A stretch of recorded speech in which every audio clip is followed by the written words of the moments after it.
are we doing in this fabulous garage on this chilly day? We're just gonna do a little bit of straightening up in the garage here. Kids are super awesome at doing their chores, not super awesome about cleaning up after themselves. Especially when mom's not in the garage with them. They like to get away with things like leaving the empty dog food bag on the floor. I didn't do that. That's one of them. And yeah, just bring the boxes to the garage. Okay, let's barf boxes all over the place.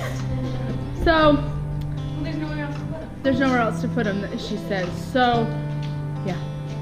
Anyway, so we're gonna go ahead and get some things cleaned up, move some things around. We're cleaning the garage. What? We're cleaning the garage. Yes, we are. Yay! Okay, so we got some barley for our pigs last year, some whole barley. We ordered a whole bunch. And so it's been sitting here waiting for our new set of pigs to arrive. And what we do is we soak it. So we get it in these totes and then we fill it with water. Make sure there's at least an inch or two on the top. And sometimes you have to come back a day or so later and add more water to it because it soaks it up. So yeah, we want to make sure that we soak it probably at least a week. Last year we weren't soaking it as long, and you could see that it just went straight through them. You could see it in their poo. So you want to make sure that it's really, really, really soaked.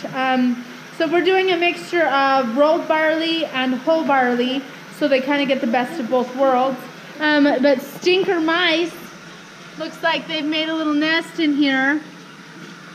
So I really wonder how much barley they've gotten to, how many bags they've chewed through. So far, you know, looks like they've only gotten to one, but I haven't gone through the whole pile. And the dog seems really interested in the pile, so I'm sure there's things living in there. Stupid. So yeah, I mean, we've gotten a lot of the garage straightened. We're gonna wait to clean it, you know, until spring. But so far, you know, we've gotten it a little bit better, a little bit more livable. And the boxes, I'm not sure what to do with those boxes quite yet. We are saving them to use in our garden to help with the weeds and stuff, so we don't have to do as much weed pulling.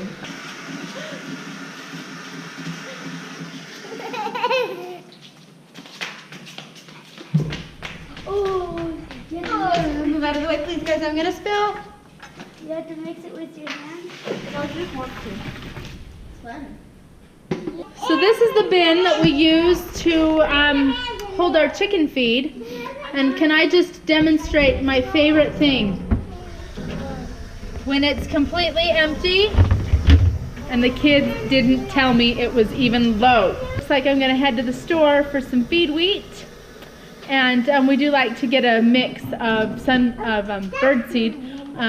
I'm very picky with my bird seed. Some of the bird seeds have byproducts and stuff, and I don't really think that's great. I don't know. I like to know what my chickens are eating. So I like to get a different mix that has millet and some other grains in it that are really hard to buy in bulk, but really easy to buy in a bird seed. So I decided instead of going to the store for chicken food right now, I've just been busy all day and I just really don't want to leave. So I'm just going to go ahead and do that tomorrow, I think, and incorporate going to the library with the kids. As part of our homeschool, we like to do library once a week. So I think we'll just go ahead and go tomorrow. But I am going to show you a really, really awesome treat that the chickens just love, and it's awesome for their feathers.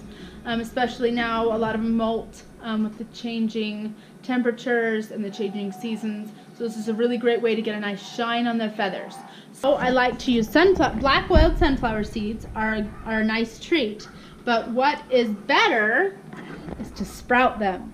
Sprouted foods help unlock a lot of the nutrients. So I'm going to go ahead and show you how I do that. It's a lot the same as the wheat. You can check out my video on sprouting my own wheat. So it's a lot the same. It's a tiny bit different with the sunflower seeds. I'm doing 2 jars because I'm going to share a jar with a friend. So I'm just going to go ahead and fill the jars all the way to the top. I've only filled the jars halfway full of sunflower seeds, and that is to help leave room for sprouting and growth. These are my gallon jars. They're nice that they're wide mouth, so you can get your hand in there if needed. I'm going to go ahead and put the lids on them and set them out of direct sunlight. So obviously I'll be moving them from this section by the window. So you go ahead and you put the lids on them, and then you let them sit, I believe, for a whole day. Dinner time! Missy is setting the table for us.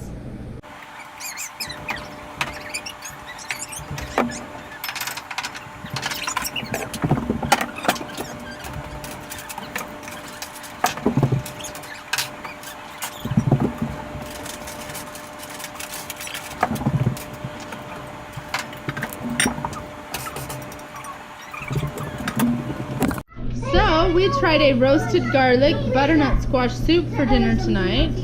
It looks really good. We made it in our instant pot, as you can see.